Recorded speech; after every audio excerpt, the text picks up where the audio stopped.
In this video, I will explain that how can we integrate RESTful services with Dime application.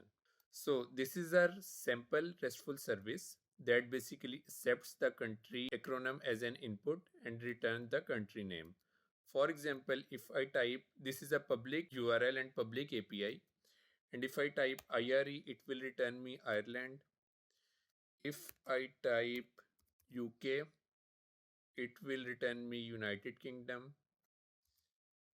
In case of USA, it will return me United States, and in case of any random word, it will return me null. So I basically integrated it with To-Do-Dime app. So let's see the behavior of this API over here. So let's create our first to-do list. Now, here, whenever I type the short code of any country, for example UK, and press this button, in backend it will call this API, get the results, and add that name. For example, in case of UK, it added United Kingdom. In case of any random word, it added no result. In case of PK, it added Pakistan, and in case of IRE, it added Ireland. So now in terms of user perspective, if we want to use this in Dime application, we can see that there is a list of different SIBs. For example, this is one SIB, string to string, that basically accepts input as a string and return a string that is relevant in our case.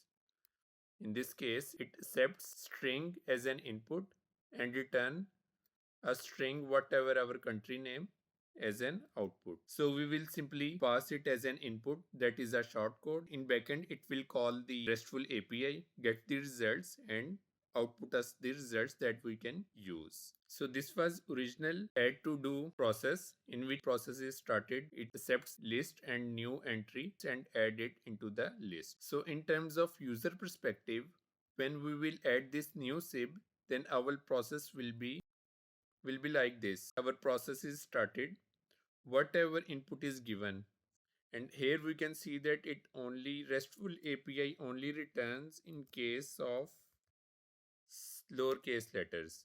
So in case if user type here capital case, we are still giving the result, because first we are converting it into lowercase. Whatever input is given, we converted it into lowercase. After lowercase, we called our SIB that basically accepts the input IRE in lowercase, and in backend it called the RESTful API, get the results, and after adding proper context, we added it into the list. Now, in terms of developer perspective, so I basically added these as a native library. Here you can see the list of different SIBs. They are defined in this file app.sibs. Whatever name is written over here, you can see this tr to str. This is our SIB. SIB definition. What it will accept string as an input. On success, it will return string as an output. And if we want to see the functionality, backend functionality of this function, then on this path, we can go in this function.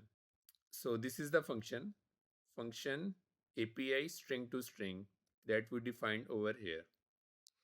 The function basically accepts an input. The URL is hard coded.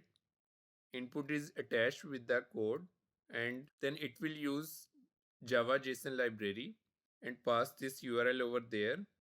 This is a general code for HTTP and getting results.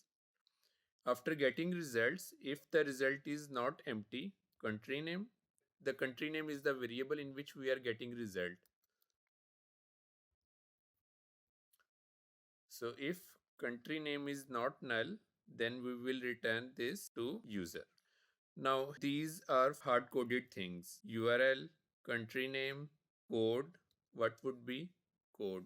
We can also generalize this. For that, I developed API. We can open any process.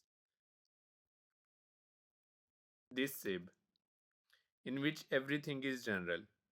URL, we can define this URL. Input variable name, that is here code. Then input, that is in our case, this case IRE or whatever user type in this to do app. So this would be general, this would be static, and output variable name. In this case, it is country name. So now all these variables are configurable. Next SIB that I created is string URL to list. For example, this API also returns the names of all countries. If I type all, it will return the name of all countries. So in our app, if I type all, it will add the name of all countries. Again, if I type all, it will again add all countries in the list. For that, we can simply, just like this, we can call this SIB URL input variable. Sorry, we will call this. This is same. It will accept URL as an input variable name, input variable value, output variable name, and it will return list. This SIB return as single string. This will return as a list, a collection of strings. And in terms of functionality, in native, same we define in SIB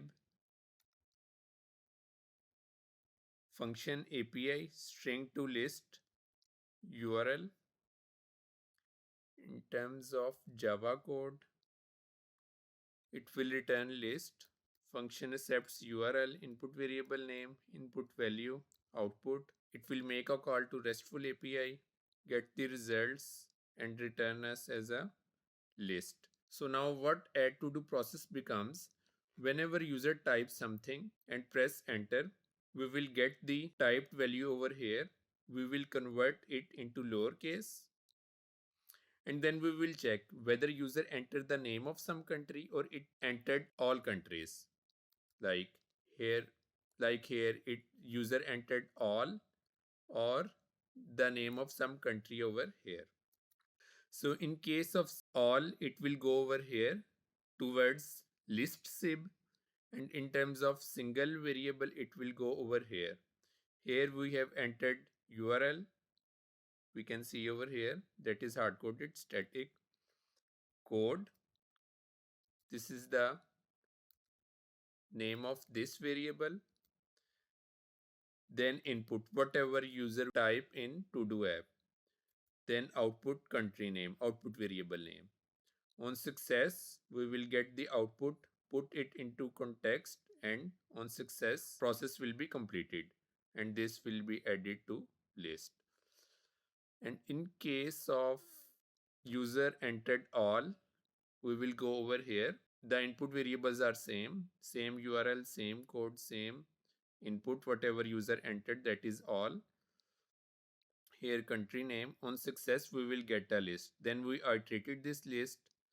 On every element, we created a to-do entry, added them into list, and process is completed. So in this way, we can use these SIBs and integrate any RESTful API with our Dime application. Thank you.